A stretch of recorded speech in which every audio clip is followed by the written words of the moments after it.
Hi, I'm John, I'm Kyle. and I am not Wonder Woman today. I'm actually here. You can actually see. I How can about actually that? be seen, so that's actually kind of cool. Did you get tired of the invisible jet hanging out The there? invisible jet, I hate to say, I actually parked it somewhere. Oh, I can't we find can't it. find it. So, I'm sure someone would just bump into it walking or something. I don't know. They have to actually hit the wheels because it's up on the ground, but you wouldn't know that because you can't see it. But today, we want to talk about something that we've actually been running into a lot with our clients.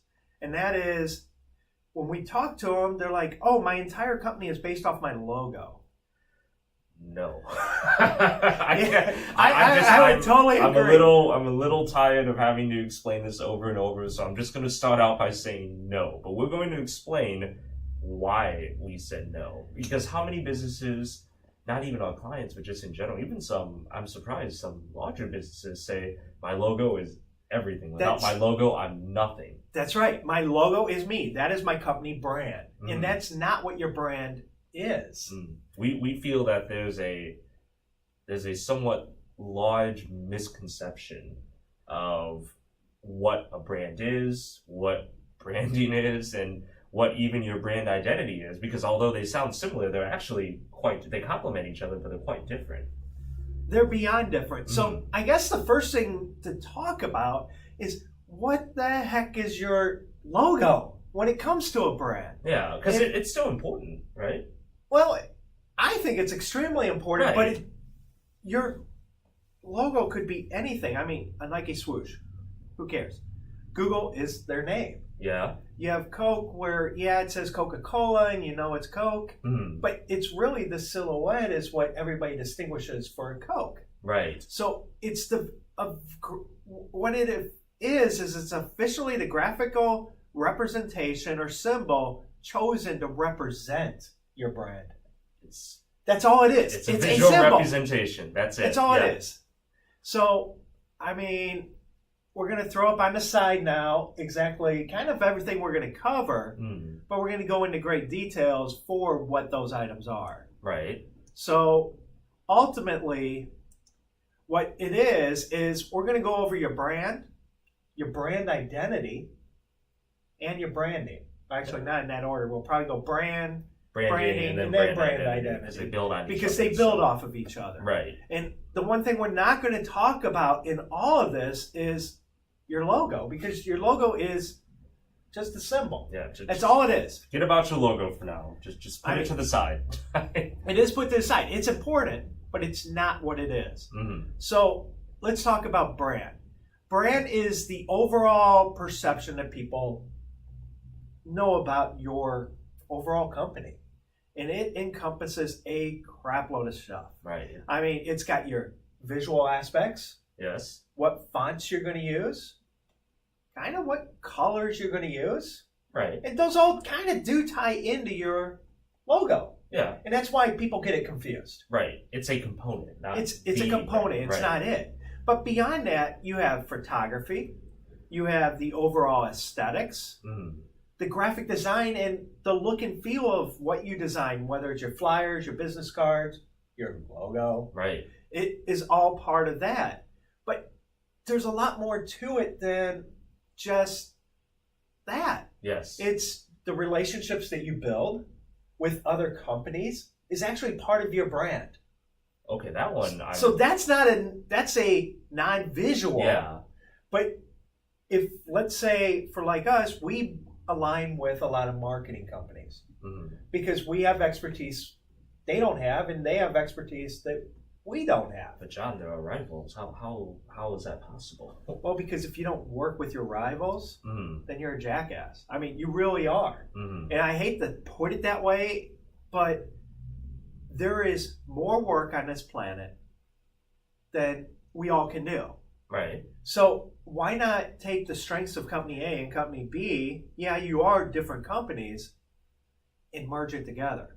Right. The marketing companies that we normally deal with are branding companies, where they help build a brand. Right. They help. And that's their focus. Right. But they don't do the search engine optimization, the social media, or the website builds, or mobile phone builds. So they align with us because we have expertise they don't have. And we love aligning with them because it helps us take our clients' branding to the next level. Mm-hmm. And it's just a symbiotic relationship. Right. So with those relationships, partnerships, and even let's say you sponsor a sports team, that's not really a competitor, Mm-hmm. but it is part of your brand. Right. Like we sponsor sports teams. Mm-hmm. We sponsor colleges for people going to school Mm-hmm. and help pay for, well, their college. So, I mean, those are all core aspects of what our brand is. And I kind of want to build on that as well. The thoughts and the aesthetics related to your brand are also your brand as well. Like we talked about ideology and we talked about like just physical aspects of it, but just the thoughts and ideas are also related to your brand. And the example I always like to bring up is when you think of Apple and you think of Android, you're probably just the names themselves instantly in your head. You're probably thinking of two separate kinds of identities right there. When people think of Apple, what comes to their head? It's slick, it's cool, it's cutting edge or bleeding edge sometimes. What do they think of Android? It's efficient. It's a workhorse phone. It's for people who are knowledgeable about how their phone works and wants to get more out of it.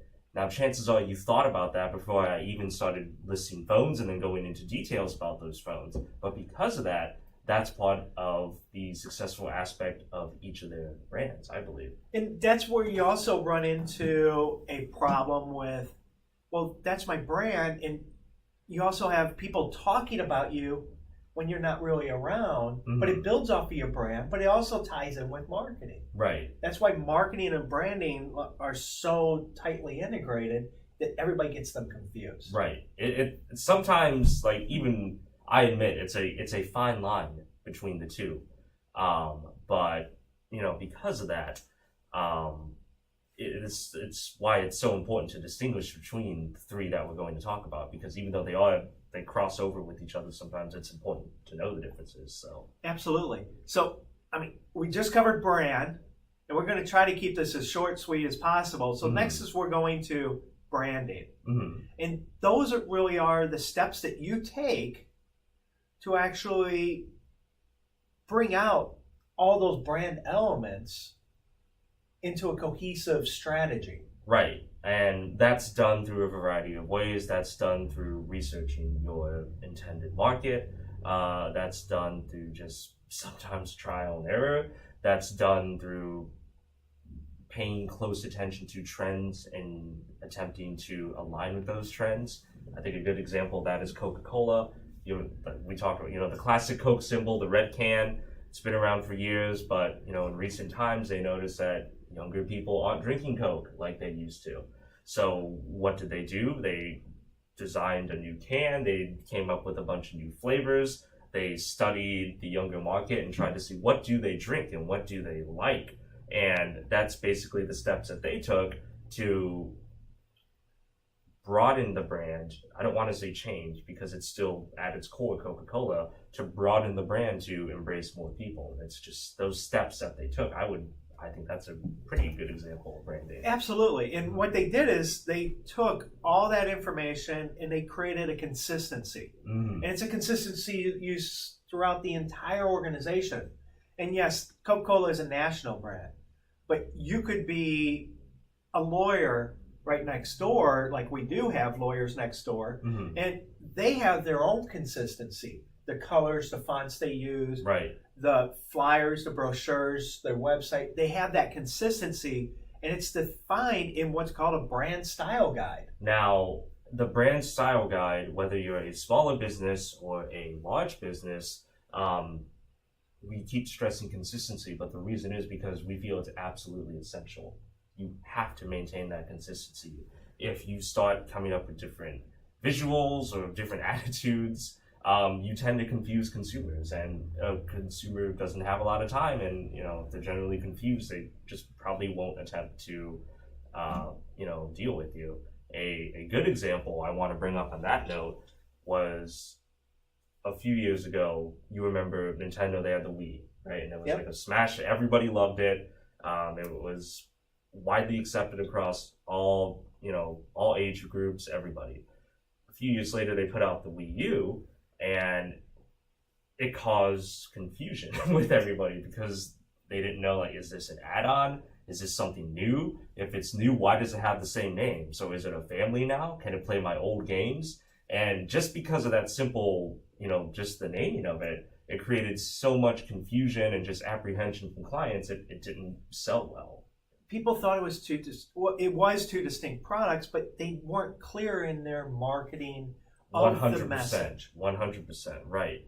And I mean, that's a big company with hundreds of thousands, if not millions of dollars, right. Marketing. Well, we deal primarily with small business. It's just as important for them. Exactly. If not even more important. Exactly. Because the big companies, if they have an oops moment, they just spend a couple $100,000 and fix it. For a small company, they have to have it right the first time and every time. Right. Because not to be me, but a smaller company can't afford to make silly mistakes like that. That's why they have to be thorough, or they have to have a team who's going to make sure that they're thorough and they are focused on what they should be focused on. Well, yesterday I got a phone call. I was getting lunch, and it was from the local Chamber of Commerce here in Valpo. Mm-hmm. And they're like, we got an ad, and I called them back saying, it's low res, it's built in Microsoft Word or PowerPoint. They didn't know which one. Mm-hmm. And I actually have to call them today and talk to them. But they're like, they said, you do their branding and marketing. And I said, yeah. So they sent me the ad.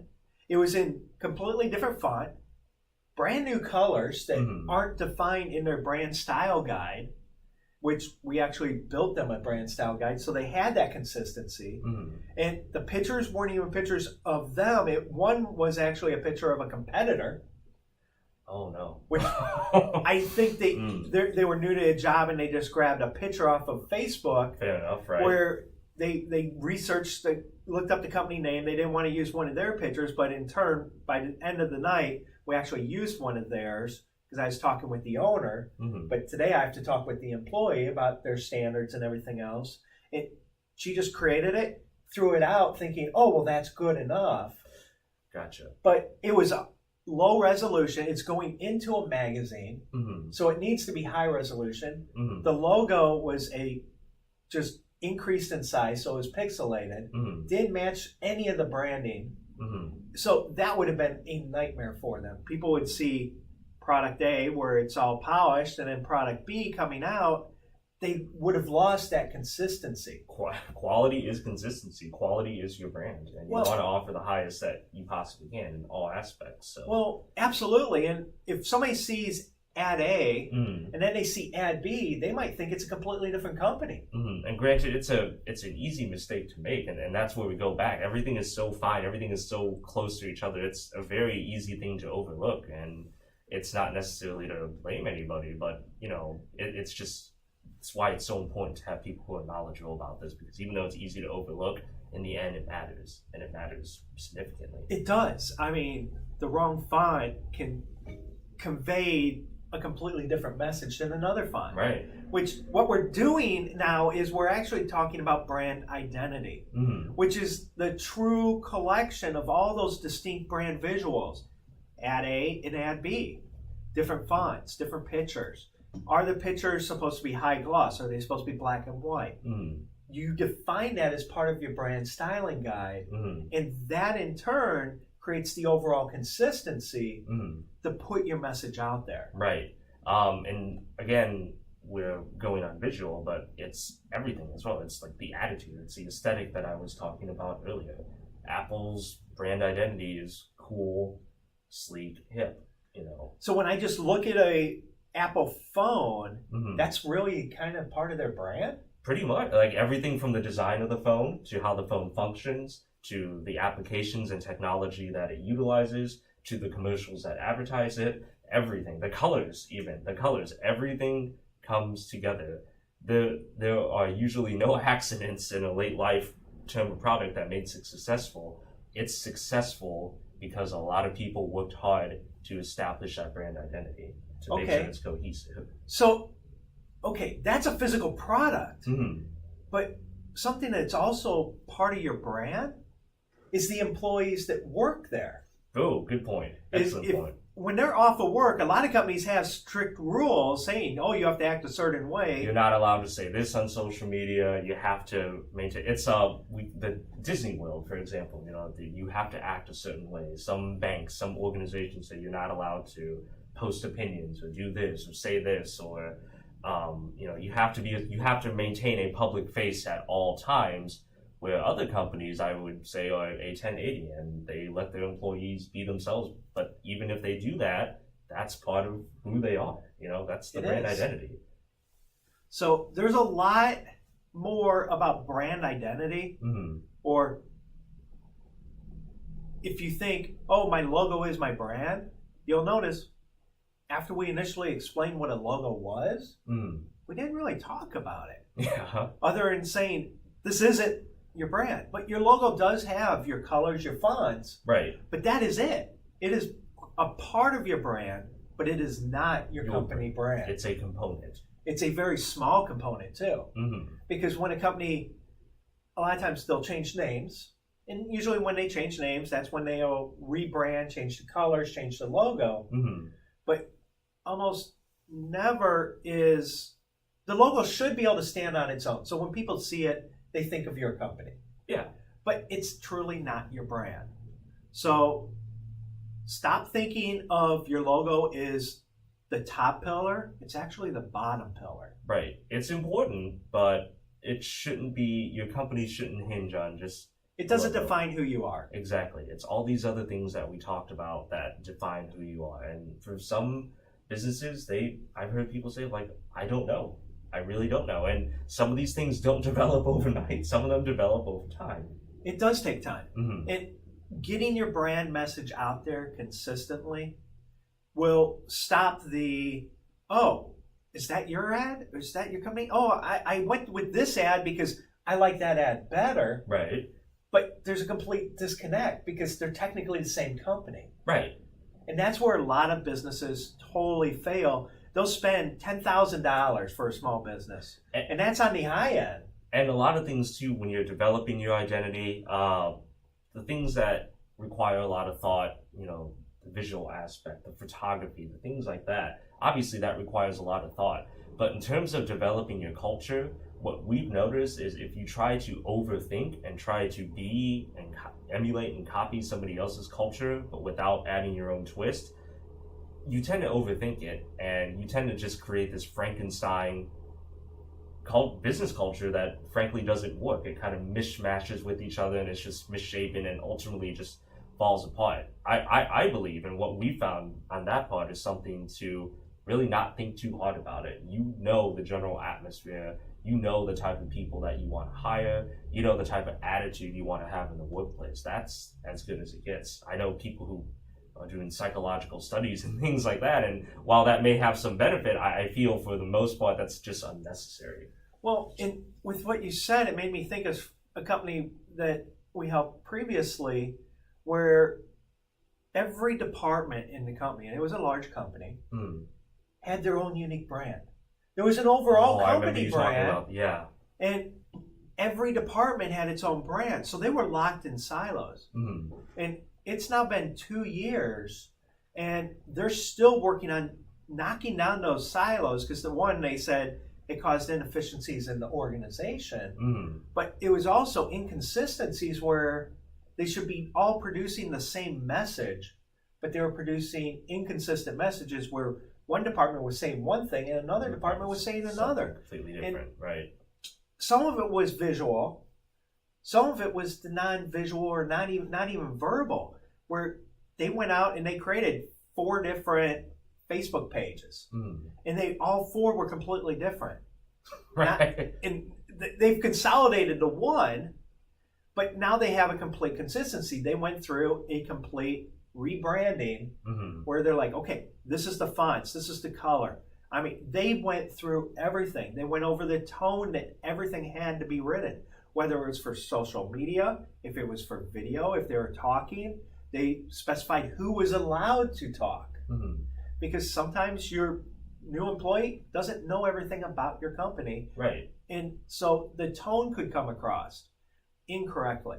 Or you have one person who talks in one mannerism, but you want a completely different mannerism to come out as the core aspect of the company. So you have to truly think about all of that. And it's something that most businesses, even in their first 10 years, don't truly think about. They think about pieces of it. Mm-hmm. It's like the first thing people think about is, what's my name? What's my logo? Oh, I like this color. Mm-hmm. And I actually had that conversation with somebody Tuesday that was up in my office Mm-hmm. about that exact same thing. It was, first he came up with a name, then a logo, then he's like, I like these colors. And I'm like, all three don't work together. Right. There was no cohesive. Right. There was no consistency. So by the end of that hour and a half conversation, we came up with the name stayed the name, but we came up with the logo. But before the logo, we came up with the colors.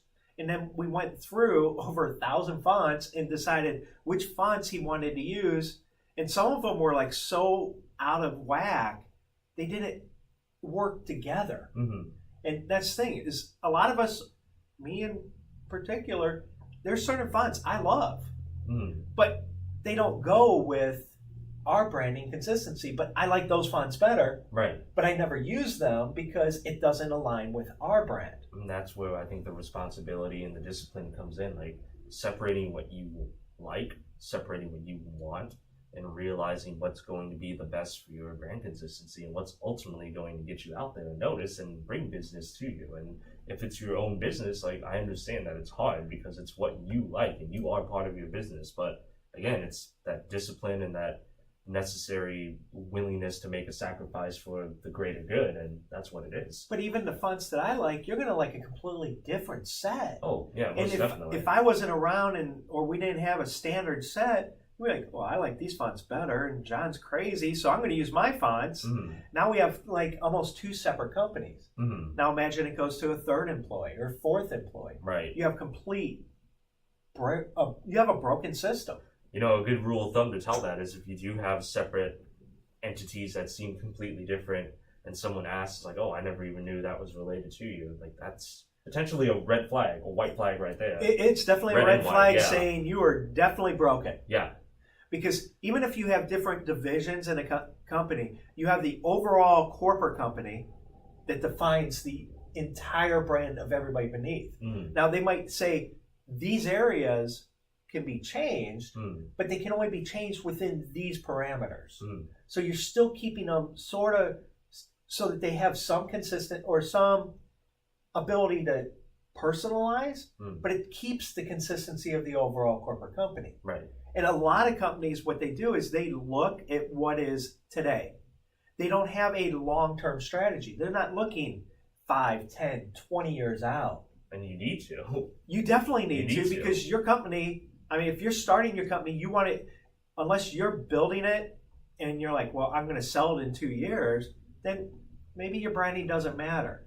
Mm-hmm. But for most of us, we want our company to last 10, 20, 30, 100 years from now. A long time. You yeah. want that consistency at the beginning stages so that you can show consistency throughout. Mm-hmm. It's like our first year, we were like, we basically broke out the shotgun, we shot and whatever was on the wall, or actually the spaghetti scenario is better. Just We chucked cooked it a at pot the of wall. spaghetti and we threw it on the wall and whatever stuck Mm-hmm. worked. And then we're like, this isn't working. Right. And in that first year, we added like 5 clients. So then we're like, okay, let's get some consistency. And we got the consistency and we went from the 5 clients to about 40 clients. Mm-hmm. The second year, huge increase. And since then, since we've kept that consistency, we're seeing over 100% growth every single year. Which is insane. Which is insane, but we have that consistency. Right, right. But it's all because we have a brand style guide. Right. And we stick to it. So, in a nutshell, if you don't have one, and a lot of times you will get one when you have a logo created. Mm-hmm. And when you get your logo created, That's when you're looking at the colors, the fonts, and everything else. That's why everybody thinks of a logo and the brand as one and the same, because they try to do it at the same time. Right. So you want to make sure you have, we even have the 30,000 foot brand style guide where it's a single page. It's got your logo, it's got all the fonts, colors, and everything else. It's not a full style guide, but if you look at that single page, you can hit a 90% accuracy for any other employee of what they need to be doing. Right. And it's essential. I really don't know how else I can describe it. Like, it's essential for your business. Well, for you, it's extremely essential because you're handling hundreds of social media accounts. Yes. And each one needs to be handled differently. Each content, looks, visuals, attitude, writing style, it's 100 different accounts with 100 different differences in branding. It is. And sometimes I'm just like, oh my goodness, that's so much. But at the same time, that's how it should be. I should never, even if there's similar businesses, I should never confuse them between the two. They each have a distinct difference. The personality is different for every single company. Yes, 100%. So with that, if you don't have a brand style guide, get one. Have a good version of your logo and have it vector, and keep your logo simple. Yes. And a vector logo, so if you don't know, is one that will scale to any size, billboard size down to smaller than a business card. So it isn't pixelated, it looks good, but it also conforms with your brand. But you want to have a brand style guide. You want a good logo, because first thing, if you want somebody to be working with you, any good graphic designer is like, do you have a good logo that's vector? Do you have a brand style guide? And if the answer is no, that's where when you have, say, a brochure printed, black might not be black. Right. It could be an off color of black. And you're like, why did this printer give me it look this way and this printer give me it this way? You lost your consistency. And that's where the branding style guide comes into play. The smallest details matter, which people notice it. Even if it's subconsciously, they notice it. Which is why it's so important to make sure that you just have it mapped out. The smallest details matter. So if you don't have one, think about it. Get one today. Yes, get one today, or at the very least, start thinking about it. Start the process. Start the process, right? So with that, I'm John. I'm Kyle. Thank you much for listening. Thank you. See you next time.